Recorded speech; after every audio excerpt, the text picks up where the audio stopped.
Hello everybody and welcome to another Mystery Box Function Challenge. In this mystery box we've got some math and your challenge is to figure out what that is. Use the link in the description to try this out, and when you think you've got an idea, come on back and see if we get the same thing. Alright, let's begin. I'm going to put in a 0.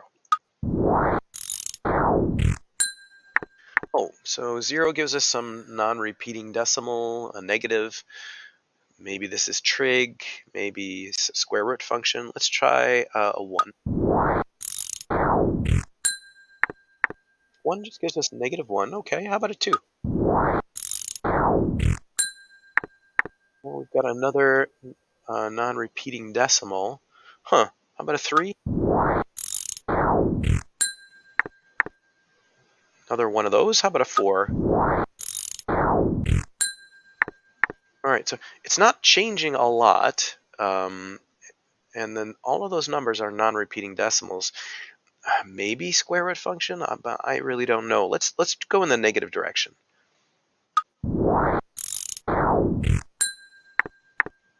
All right, so that it's hard to tell. I don't think that's a straight line. I think it's a curve, and that curve is continuing. Let's try a -2.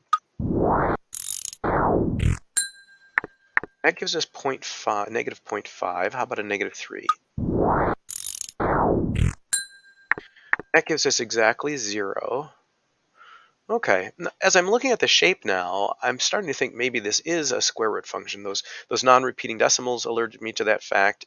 Although it looks like it's upside down and moved over a little bit, and probably a multiplier if that's the case. What I would expect is if I go to the left now of this -3 where I'm at, that it should give me not a number. It should give me an error as I try to take a square root of a negative number. Let's see if that's the truth. Okay, so that's making me think square root function for sure. Let's try -9 here just to double check. Okay, so I think we've got a square root function, and maybe we have enough information here to sketch out what the function could be. So first of all, it's upside down. Usually the square root function looks like this. Um, so I think we're going to have a negative sign. It also looks shallower, like it's not as steep as you would expect the square root function to be. So I think there's some kind of multiplier here, and we'll figure out what that is in a minute. And then we've got our square root of x, but it's been moved to the left here by 3. So it's moved in a negative direction 3. What that means is you put the positive 3 under the square root bracket. And that should move it over here so that what we'd expect to be our central point, or the beginning point of the function, instead of at the origin, it's going to be moved over 3. Now, what is the multiplier?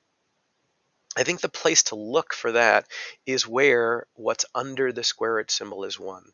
So if I put in a -2 for x, -2 plus 3 would be 1, and then whatever this multiplier is, that's whatever we get out of this function, that's what the multiplier is going to be, because whatever this is times 1 is going to be itself. So if we look at -2, aha, we got 0.5. So I think we're going to have -1/2 times the square root of x plus 3. But let's double check that this works with some other points. What's another good point to test? Maybe 1, because that gives us a whole number.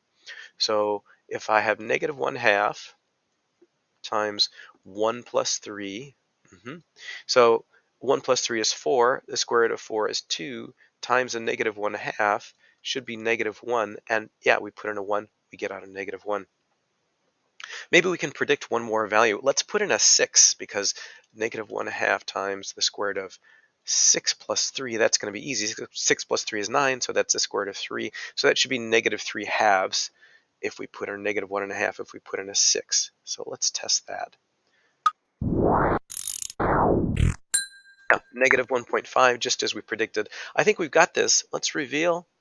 Yeah, so that's the -1/2 times the square root of x plus 3. And then let's graph it as well.